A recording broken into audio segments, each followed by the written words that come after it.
Selamat datang saudara-saudari.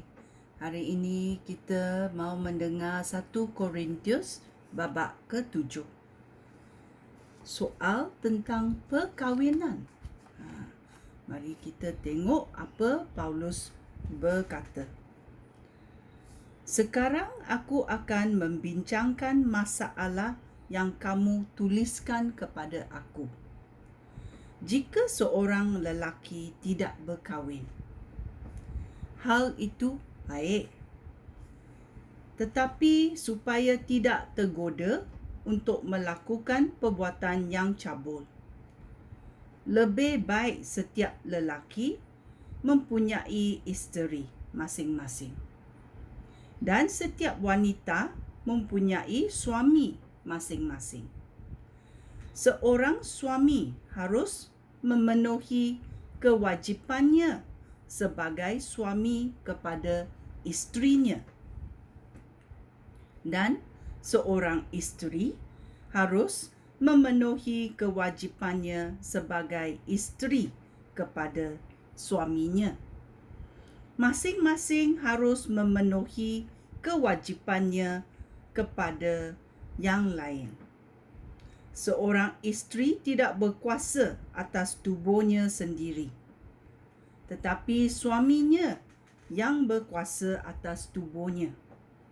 Begitu juga seorang suami tidak berkuasa atas tubuhnya sendiri, tetapi isterinya yang berkuasa atas tubuhnya.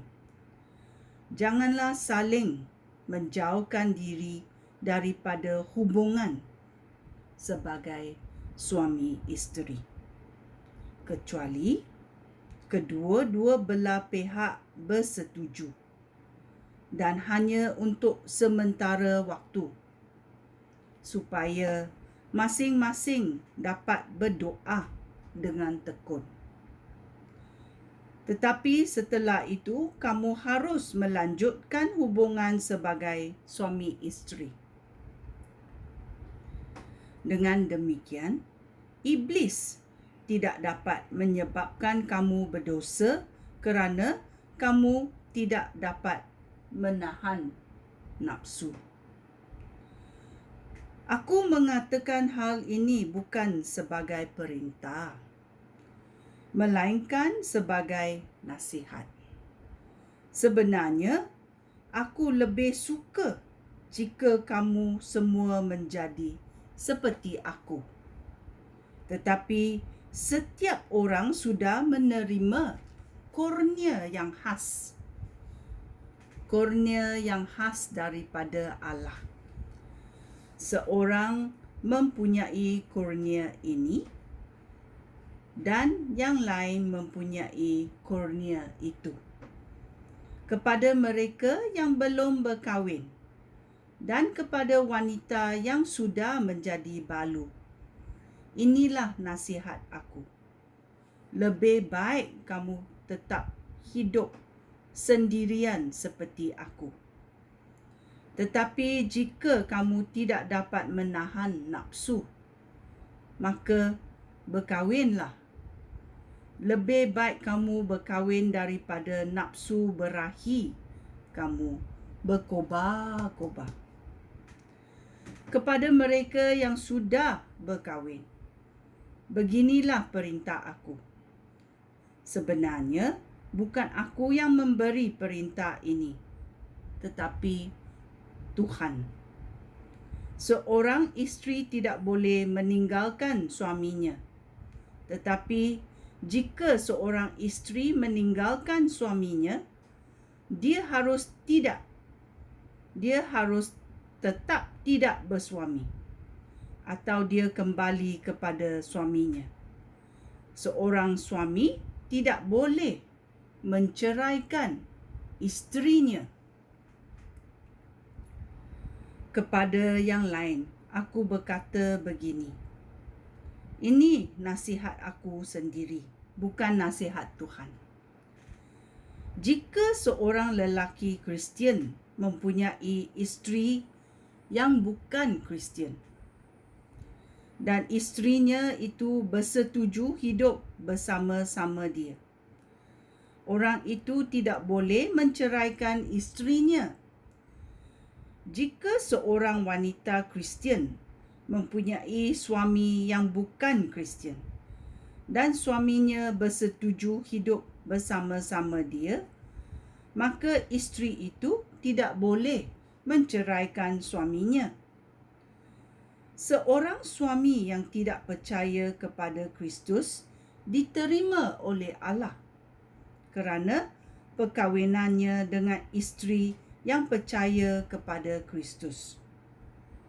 Begitu juga seorang isteri yang tidak percaya kepada Kristus diterima oleh Allah kerana perkahwinannya dengan suami yang percaya kepada Kristus.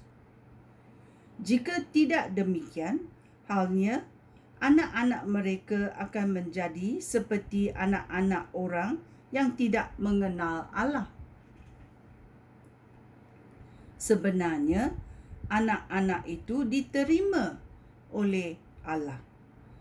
Tetapi jika seorang yang bukan Kristian ingin meninggalkan isteri atau suaminya yang Kristian, biarlah dia berbuat demikian. Dalam hal yang demikian, suami atau isteri yang Kristian itu bebas membuat pilihan. Tetapi Allah mahu kamu hidup damai.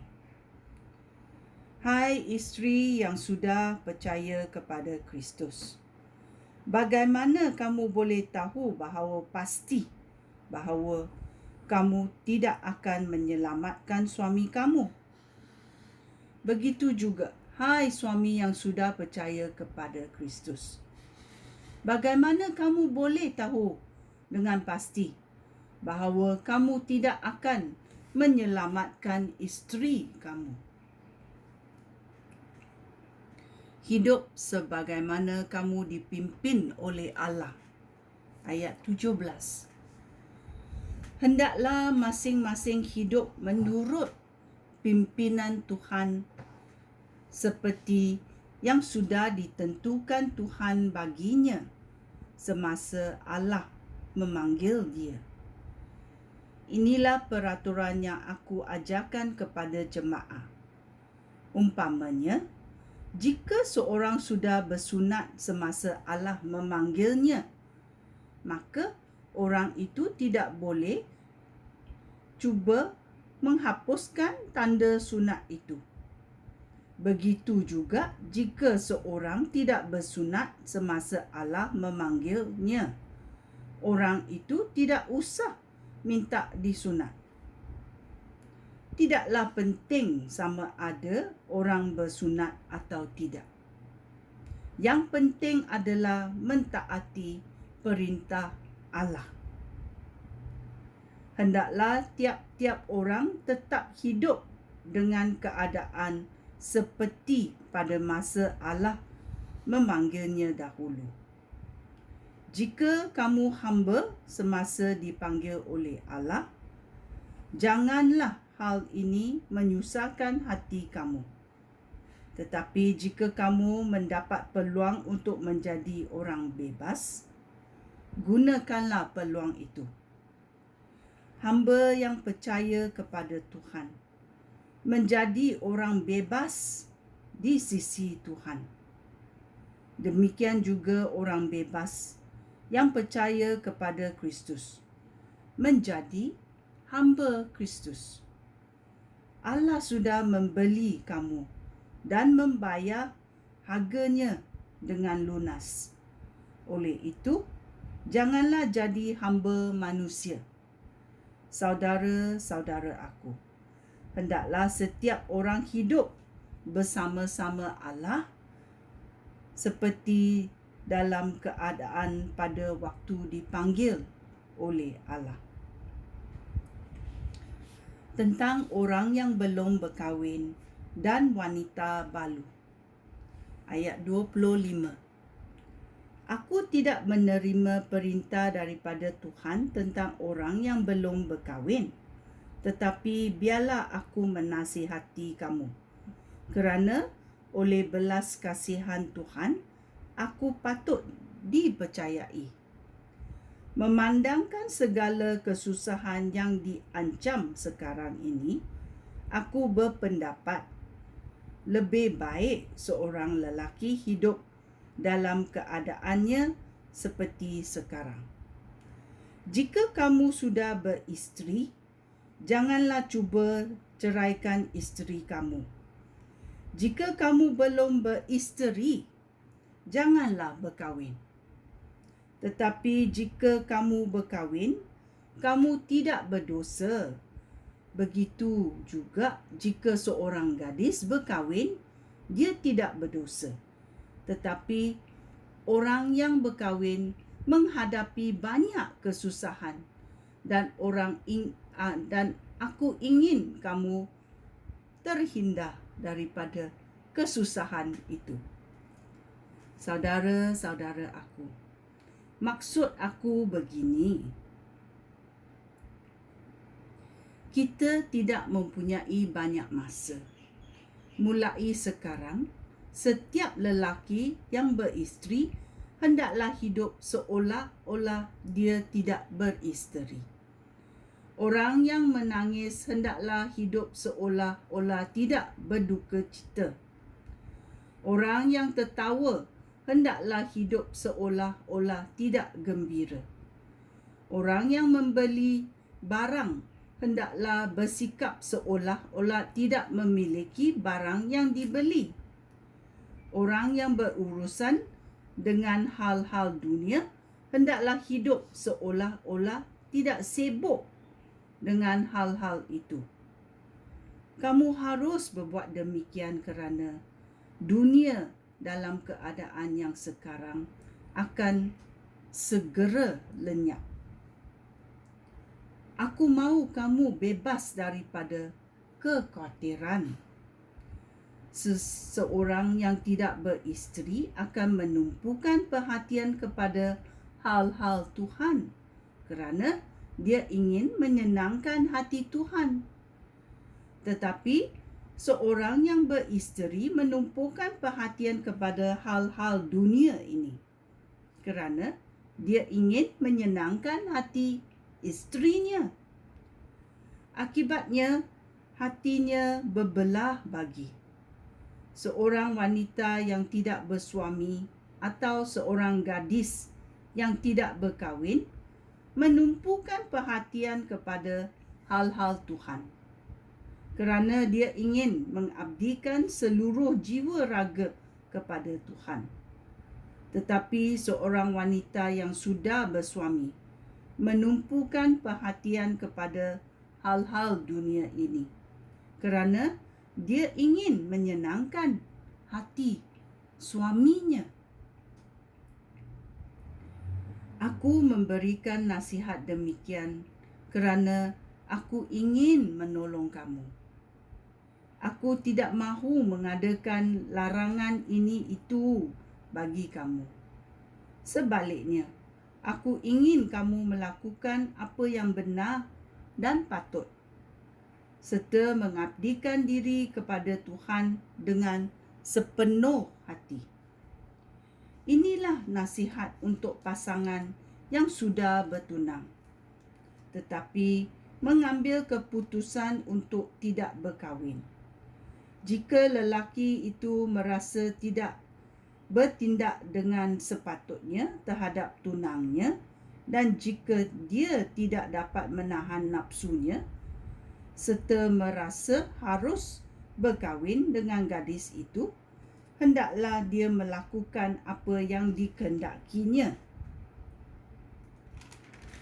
Dia tidak berdosa jika mereka berkahwin. Tetapi jika seorang lelaki tanpa paksaan sesiapa pun mengambil keputusan untuk tidak berkahwin dengan tunangnya, dan jika dia dapat mengawal nafsunya dengan baik serta tahu apa yang hendak dilakukannya, maka lebih baik dia tidak berkahwin dengan tunangnya. Dengan demikian, orang yang berkahwin melakukan perbuatan yang baik. Tetapi orang yang tidak berkahwin melakukan perbuatan yang lebih baik. Seorang wanita yang sudah berkahwin terikat kepada suaminya hanya selama suaminya hidup.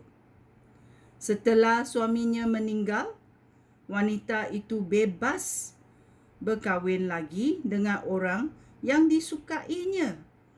Tetapi lelaki itu haruslah seorang Kristian. Tetapi wanita itu akan lebih berbahagia jika dia tidak berkahwin lagi. Hal ini pendapat aku sendiri. Tetapi aku berpendapat bahawa aku dipimpin oleh Roh Allah. Paulus dipimpin oleh Roh Allah untuk menasihati orang yang sudah berkahwin dan orang yang belum berkahwin, dan apa dia rasa lebih baik. Ini adalah babak ke-7, babak yang panjang tentang soalan-soalan perkahwinan. Sekian, terima kasih. Shalom.